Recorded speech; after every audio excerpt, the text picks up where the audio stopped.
Ryan.T here, and welcome to another edition of Saturday Night Horror Theater. That's right, boys and girls, ghouls and gals, my creatures of the night.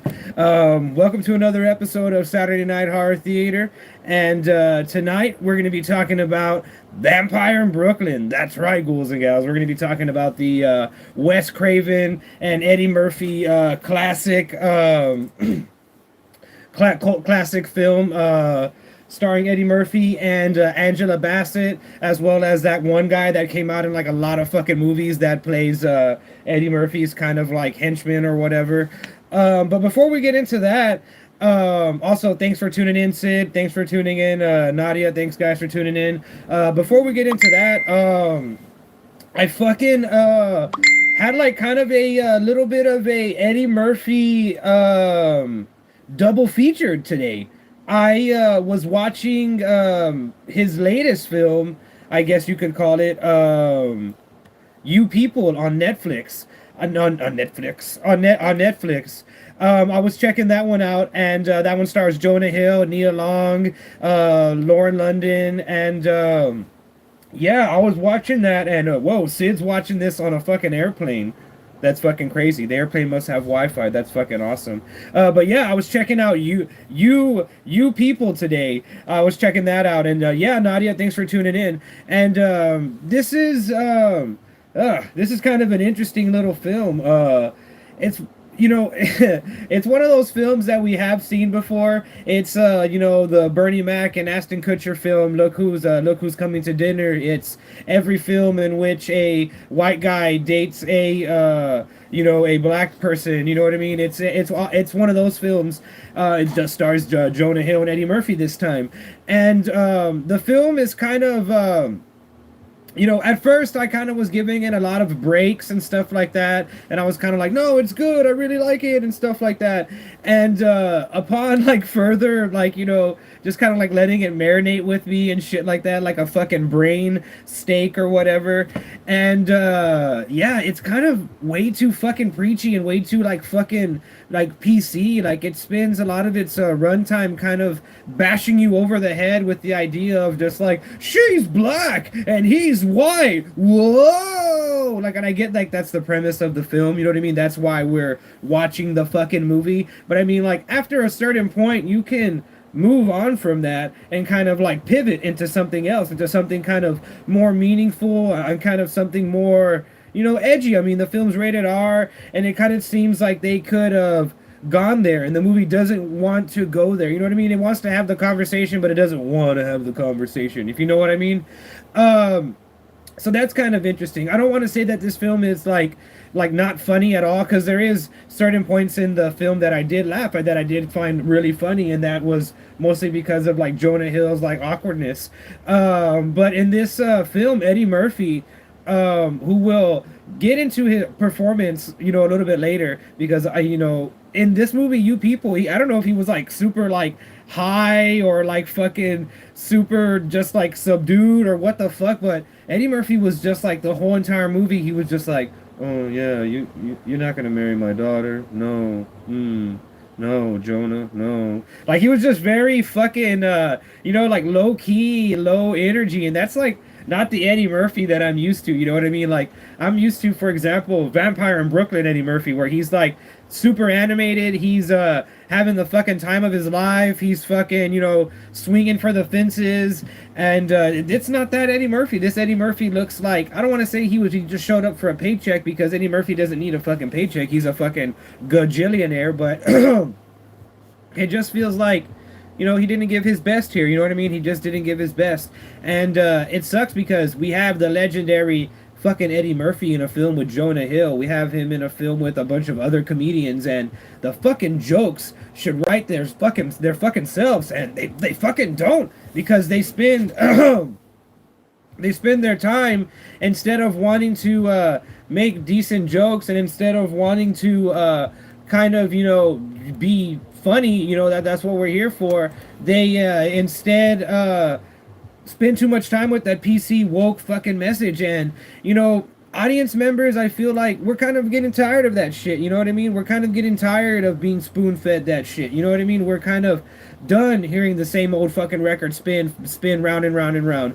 I think we kind of get the message at this point, and I think, people are kind of over that sort of thing. And maybe I don't want to sound like a fucking MAGA fucking Proud Boy guy or some shit like that. I'm not gonna fucking storm the Capitol next week or anything like that, but I think we can cool it with the fucking wokeness. You know what I mean? I think a lot of people are fucking over that shit already. And yeah, Nadia, I like Eddie Murphy in Disney's Haunted Mansion. Speaking a little Saturday Night Horror Theater fun fact, y'all remember Jennifer Tilly in that movie? Do y'all remember she was the chick in the crystal ball? It's just so weird when I see Jennifer Tilly in a movie that's not Chucky. You know what I mean?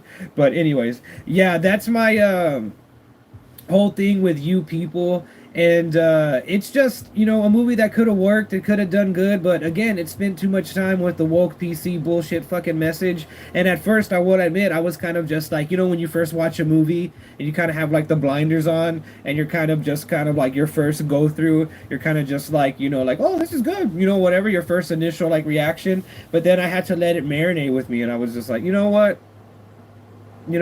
fiance kind of was the one that was kind of like pushing not pushing that, but she was just kind of like, this shit's kind of fucking woke, you know what I mean? This is kind of some woke bullshit. And I was kind of like, is it? Is it? And I kind of like started thinking about it, and I was like, it kind of fucking is. But anyways, we'll fucking move on from that, and we'll finally get into the main course. We'll take a bite out of Wes Craven's and Eddie Murphy's Vampire in Brooklyn. That's right, ghouls and gals. We're gonna start talking about the one of the more interesting vampire films that I think I've ever seen, like, at least in recent memory. I mean, before we get into this, I have to confess, I have never seen Vampire in Brooklyn. This was my absolute first time seeing this film. I, of course, knew about the film. I'd seen it on they used to play it on HBO Max a lot, but I just never like caught it, you know what I mean? Never watched it. And I finally got around to watching it, and yeah, I mean, it's an interesting fucking movie, man. It kind of reminds me of Blackula and stuff like that, but done on a little bit more of a like serious scale. You can tell that, this is a Wes Craven film. Like, Eddie Murphy is getting his fucking Freddy Krueger on. Throughout this whole fucking movie, Eddie Murphy's doing like a Robert Englund and trying to be like Freddy Krueger. And that's fucking fine. And that's totally fucking fine, because he can do that. He's Eddie Murphy in the fucking 90s. He just made Boomerang. He just made the fucking Nutty Professor movies. He's fucking on fire at this fucking point. At this point, this was Eddie Murphy just being like, yeah, I'll do a vampire movie. Who's gonna do it? Wes Craven, the guy that did Nightmare on Elm Street and shit like that? Okay, fuck yeah. I'll fucking work with him. This was Eddie Murphy just like doing shit. You know what I mean? And this was also this weird... there was also this weird period in time where like Eddie Murphy like considered himself to be like a sex symbol for some reason. Y'all remember that? Like in the mid to late 90s, like Eddie Murphy was making movies like Boomerang and shit like that, and he like was like trying to be like this like sex symbol guy, and then I was like, what the fuck? Yeah, I remember that. I remember when that happened. Like he made those slew of movies where he was like a ladies man, and that was really interesting to me. But but all that aside, I kind of like Eddie Murphy in this, man. I like him as Maximilian or Max. I like that he does his best Caribbean accent, if you like the Pirates of the Caribbean films. I like that he does that accent some of the time. Sometimes he kind of just like sounds like Eddie Murphy.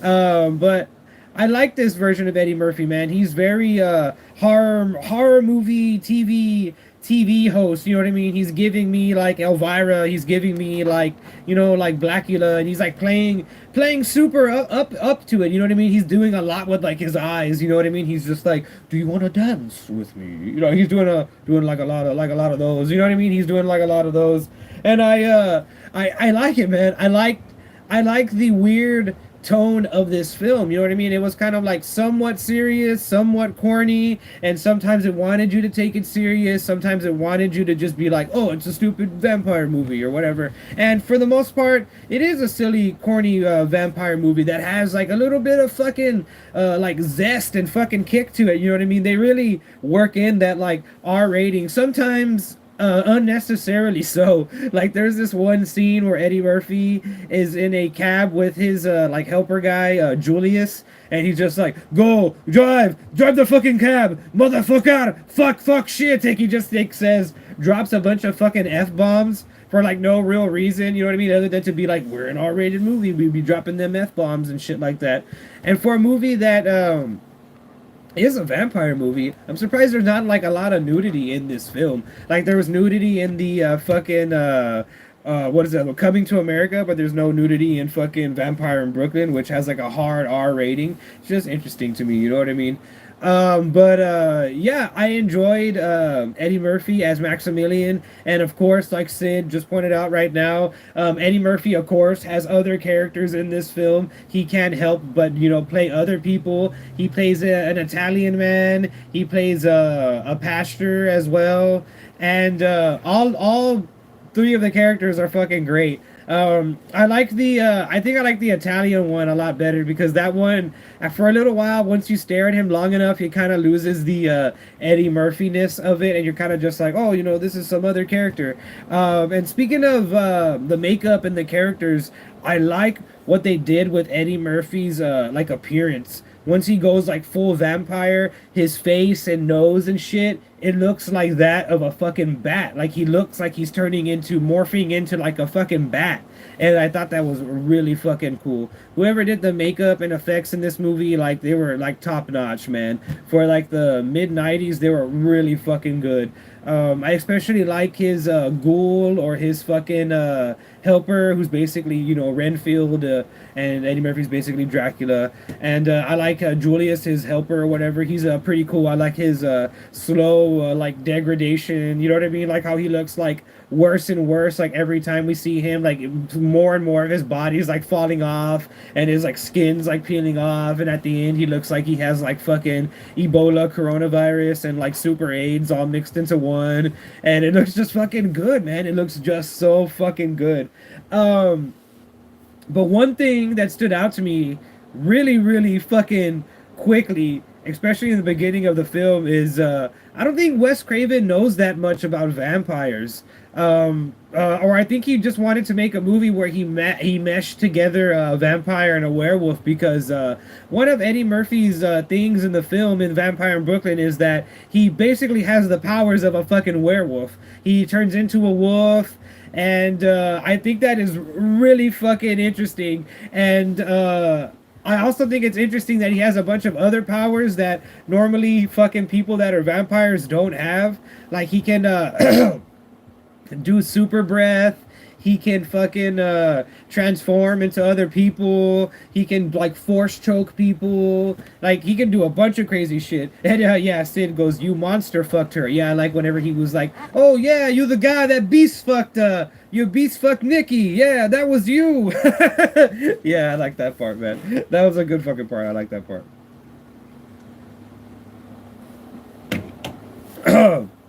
But yeah, Vampire Brooklyn, the makeup's on point. The fucking the fucking Eddie Murphy's on point. He is as corny as can be. But the one thing I just find so interesting is that like I'm from a different generation, so I know Eddie Murphy from like Shrek and stuff like that, and that's how I mostly know Eddie Murphy. And of course I know him from like the Clumps and stuff like that. But like the whole movie, like I was seeing him be like this vampire guy, like this suave vampire guy, and the whole time I was just waiting for him to be like, "Shrek, hey, Shrek." Like that, I don't know why, but for some reason that's just like the Eddie Murphy I always see in my mind. Like for some reason he's always just going, "Huh? What? Shrek?" Like he's always just I don't know why. I don't know why that's like the Eddie Murphy I have in my mind. I know I love his stand up and shit like that. I loved him on SNL and stuff, but for some reason that's the Eddie Murphy in my mind. You know what I mean? Like I just imagine that before he got turned into a vampire, he was just like hanging around like, in the Caribbean or whatever, and they bit him on the neck and he was like, "Hey." That's my impression of Eddie Murphy getting bit by a vampire. Hey. You want to hear my impression of of Eddie Murphy getting robbed at the ATM? Hey! Okay, I'll stop now. I'll stop now. But yeah, no, man. I really enjoyed the kind of suave midnight movie Eddie Murphy and shit like that. I feel like his performance was like super elevated by the people around him. Like his helper was really fucking good. Angela Bassett was really fucking good in this fucking movie. As was fucking Craig's dad. Fucking I always forget his real fucking name. I just know him as fucking Pops. Pops from fucking Friday was fucking good in this fucking movie too. Honestly, the only person that I didn't like in this fucking movie that I thought was fucking stupid and annoying and just like dumb, and I wish they would have took his character out and made him like another actor or like a better character, was her fucking stupid love interest. That guy Justice, her partner and love interest Justice. Not only was his name so fucking corny, like God, come on, Wes Craven, you was fucking Captain Crime or like fucking Detective fucking Law too fucking on the nose. You had to name him fucking Justice, like Jesus fucking Christ. Yeah, John Witherspoon. There you go, Sid. John Witherspoon. And I like that whole you flip flop. You did the ultimate flip flop. I like that, man. John Witherspoon, that guy that played Julius, as well as everybody in this film is good except for that guy that played Justice. That guy that played Justice fucking sucks. And also, how crazy is it that Angela Bassett looks the same in this movie as she does in Wakanda Forever? Like, is she an actual fucking vampire? Did Eddie Murphy bite her on the neck fucking for real? Like, cause she does not fucking age. This woman does not fucking age. And I think that is fucking insane. Also, I think Angela Bassett is becoming one of my, like, favorite actresses. Like, I like her in, like, everything that she fucking does. And it's crazy that it took me this long in my life to figure out the fucking godliness of fucking Angela Bassett. Especially Angela Bassett in the fucking 90s. Like, Angela Bassett, I'm gonna say Angela Bassett one more time. I feel like if I say her name one more time, she'll just, like, appear next to me and she'll be like, oh, child. She'll say some, like, seductive, cool shit like that. But yeah, man, I really liked her in this fucking film. She's ageless. She's fucking perfect in this fucking film. But yeah, Eddie Murphy's a white Italian character, that guy that I was talking about earlier, that guy Guido. I like that. I like that fucking scene, man. I like where he's like, "Hey, yo, bitch, what kind of pasta do you like? Hey, gabagoo. Hey, meatballs. Hey, garlic. The fucking garlic." Also, Eddie Murphy, I don't think doesn't like animals that much. I think he was taking out some of his Doctor Doolittle frustrations because multiple times in this movie he like fucking kills animals. At the beginning, he like force like telekinesis explodes a fucking dog, and then he fucking explodes a fucking cat. He shoots a fucking cat with a gun. He was like, "Hey, he was hissing at me, doing the claws and stuff." Uh, I really enjoyed that and stuff, man. I like for what it was. I really enjoyed fucking Vampire in Brooklyn, man. I really enjoyed it for what it was. Before we get real into this film, we're about to get into the middle point slash ending of this film. Before we do that, let's take a quick commercial break, ghouls and gals. We'll be right back after these messages.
And we're back, ghouls and gals. That's right. Hopefully, y'all enjoyed those commercials. And if you're on YouTube, hopefully, you enjoyed staring at my blank computer screen while I got another beer. But yeah, ghouls and gals, before we get back into the review, I just want to let y'all know that sometimes I'm going to be.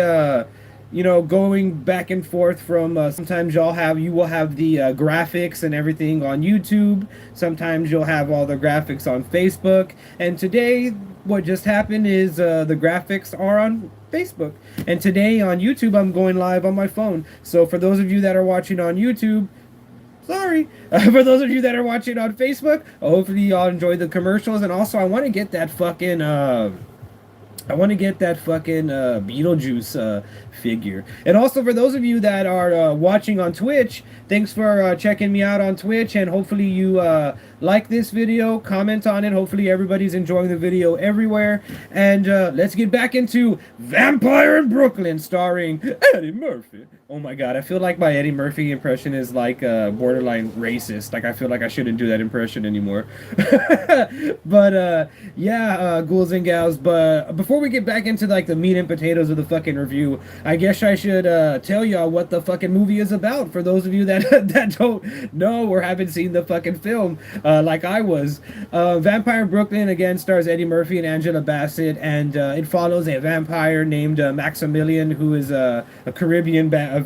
They go out of their way to like make that a point, and he is looking for a woman that is half vampire, half human, which is Angela Bassett, and she just so happens to look like his long lost love, typical fucking vampire shit. And now he's descended on fucking Brooklyn, and he's looking for fucking Angela Bassett, and he's fucking leaves a trail of bodies in the wake of trying to find Angela Bassett. And that's pretty much the plot of the fucking film. And speaking of bodies, there is actually kind of a body count in this film, which is kind of interesting. You know what I mean? Like for Eddie Murphy, that's kind of fucking interesting. You know what I mean? He kind of this film, unlike You People, this film actually fucking went there and it used this fucking R rating. You have Eddie Murphy ripping people's hearts out, killing animals. You have him beast fucking women to death. You have him just going all out, man. I really like that in the 90s they didn't give a fuck. You know what I mean? And that's a point that I was trying to make earlier that I said that I would get into. This Eddie Murphy is the raw, real, uncut Eddie Murphy. You know what I mean? This is when you can make a film without having to worry about making a PC statement and having to be political and having to like kind of cater to like, you know, an audience and stuff like that. Which, you know what I mean? That's kind of funny that I say that because this film it doesn't cater to an audience, which you would think it would, you know what I mean, because it's, you know, like the Black Vampire movie, and it's honestly just a vampire movie. It's just a really funny, cool vampire movie starring Eddie Murphy. And I honestly think it's interesting that Wes Craven, you know, made this film. You know what I mean? And I think it is cool that they took this kind of chance and then it made the film unique. You know what I mean? It is a film that stars a comedian that you wouldn't expect for him to take this kind of fucking role and stuff like that. And honestly, I wouldn't be opposed to them like doing a Vampire in Brooklyn fucking remake, man. Do one with fucking Idris Elba, have him be the fucking sexy vampire man that comes to fucking Brooklyn, or have just somebody else. You know what I mean? I would love them to redo this because this is a fucking really cool fucking concept. Hell, have Eddie Murphy on board and have him produce and have him be a fucking character in the fucking film. I think that'd be really fucking awesome. I enjoyed Vampire in Brooklyn, man, for what it was. I really did. I mean, I think this film had a rough go of it. Like when it first came out, I looked it up a little bit, and I think a lot of people kind of shit on it when it first came out. But well, critically anyway. And I think this film kind of morphed into like a cult classic hit for like both Wes Craven and Eddie Murphy. You know what I mean? It's not, again, it's not one of Eddie Murphy's like high profile films. It's not even one of Wes Craven's like high profile films. But I think after a little bit of time, it did become one of those films that people do watch like annually, like on Halloween, or do watch, you know, every so often. I mean, to be honest with you, I'm gonna add this film to my fucking Halloween repertoire. It's gonna be on my Halloween fucking watch list. I mean, because I did enjoy this. It was a fucking fun watch. It's like those beer burps. But yeah, it was a fun watch. It was it was just interesting to see Eddie Murphy take this kind of fucking role, you know what I mean? And it was just interesting, like the way they try to attempt to balance the tone of this film, because I'm not gonna sit here and say that the film is fucking perfect because it's older and I know it's nostalgic for a lot of people, but the film, that is one of the problems that it has. It has a big problem kind of balancing that tone.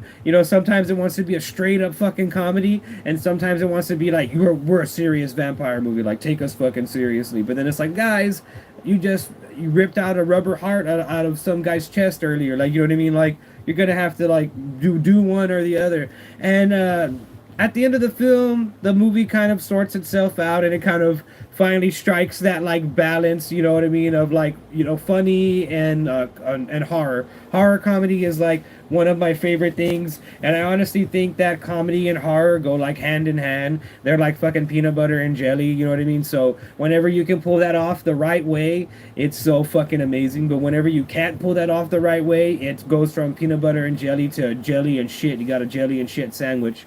But yeah, man, other than that, other than like it kind of being weird tone wise for a little bit, and it kind of just being like, me not liking some of the characters, specifically the Justice character, and other than that, I enjoyed Vampire in Brooklyn. Vampire in Brooklyn is one of those films that I can see why some people consider it, a cult classic, and why it's nostalgic for some people, because it is a fun fucking film. And how many fucking films do we have? How many Eddie Murphy horror films do we have? Like one. I think this is the only fucking one. Of course, Haunted House or whatever, but I mean, that's like a family film. But yeah. I really dug this for what it was. I mean, if I have to give this a rating, out of 5 stars, I would give this a solid 3 out of 5 stars. You know what I mean? For one, for it being for the time risky, for it being really well done makeup wise, for it just being like corny, nostalgic, good fucking fun. You know what I mean? I really enjoyed it again for what it was. I feel like I said that a lot, but but yeah, man, a Vampire Eddie Murphy is pretty fucking interesting. It is pretty fucking cool, man. Well, there you have it, ghouls and gals. We took a bite out of the Wes Craven and I was gonna say Johnny Depp for some reason. I don't know why. Johnny Depp did a vampire movie. That vampire movie sucks. So we'll give Eddie Murphy that. Eddie Murphy that. He has the better vampire movie between the two. But yeah, there you have it, ghouls and gals. We took a bite out of the Wes Craven and Eddie Murphy vampire flick, Vampire in Brooklyn. We talked about you people, and yeah, hope you people enjoyed the show, and hopefully you ghouls and gals tune in next week for Saturday Night Horror Theater. I'm going to start getting back on the ball. I know we had a slow start in 2023 this month. We kind of were a little bit wonky with the schedule, but just to let y'all know, every Tuesday going to be going live with a new episode of the podcast. Every Saturday going to be going live with Saturday Night Horror Theater, and in between there you can expect new film reviews and new videos, etc. But yeah, just the main stuff. Tuesday and Saturdays will be going live, and Sid Retro will be joining me when he can and stuff like that. He's right now flying back from Puerto Rico, so hopefully you have a good flight, Sid, and hopefully we have you back on the podcast here on Tuesday so we can talk about that. But other than that, ghouls and gals, thank you for tuning in. Thank you for tuning in to another episode of the Ryan.T Show podcast. We'll see you in the next one.